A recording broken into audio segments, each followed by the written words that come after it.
Merci à lui de nous avoir un petit peu bousculés et merci à tous de votre présence ce soir. Le progrès technologique et plus particulièrement les apports du numérique nous obligent dans notre monde médical à changer. Il est certain qu'on ne va pas dire que c'est un tsunami, comme l'a dit notre ami Jurançon, mais que c'est probablement une vague montante qui nous attend, une vague constante. Et si effectivement on ne change pas et on n'est pas à l'écoute de ceux qui cherchent à nous ubériser et être victimes des barbares du net, nous devons améliorer nos organisations, voire à inventer un nouveau modèle d'organisation du système de santé tout entier et concevoir probablement un nouveau business model.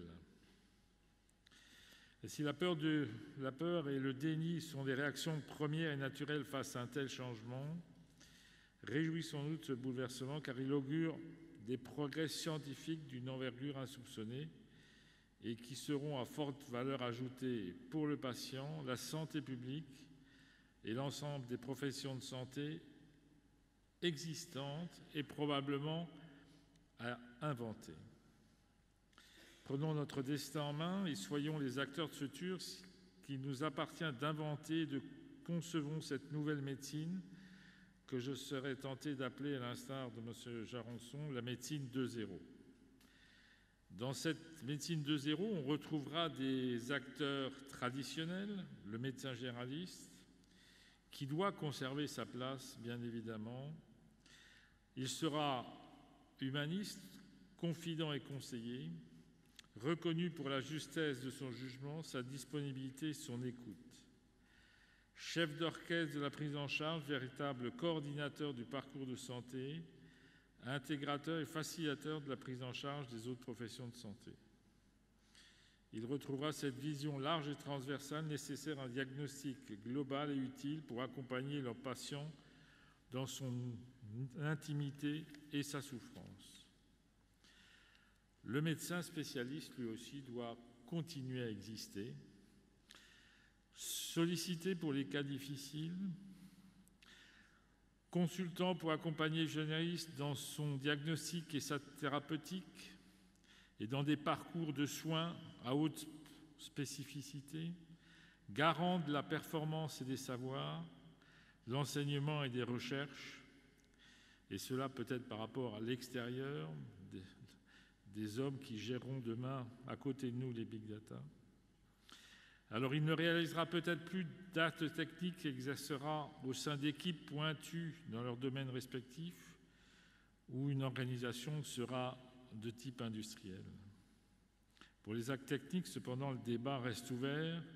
Seront-ils réalisés par des médecins ou seront-ils délégués à des personnels, opérateurs techniciens pointus et formés, mais effectivement, quid des responsabilités? Cette évolution vers la médecine 2.0 devra être porteuse d'une nouvelle et forte valeur ajoutée tout au long du parcours du patient. Cette valeur ajoutée sera porteuse de progrès pour le patient, les médecins, l'ensemble des professionnels de santé, bien sûr, d'efficience pour la santé publique.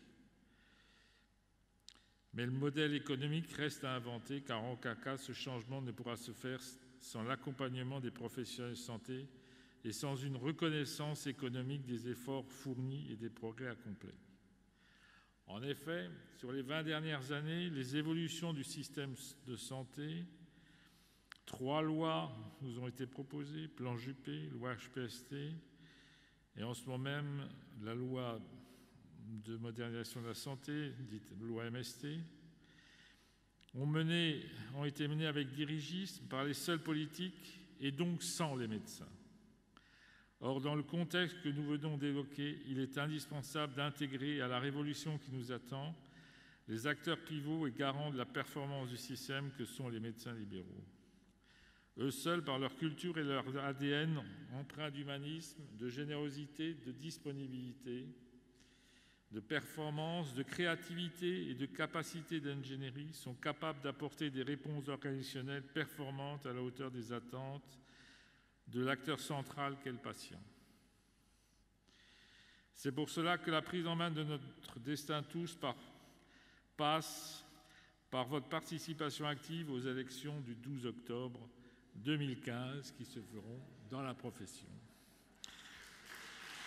Pour que notre profession soit forte et légitime dans la construction du modèle de demain, elle se doit d'être unie pour que sa représentativité soit entendue et rende possible la mise en œuvre d'un système de santé moderne et adapté qu'il demeure un exemple et un modèle de performance pour le reste du monde.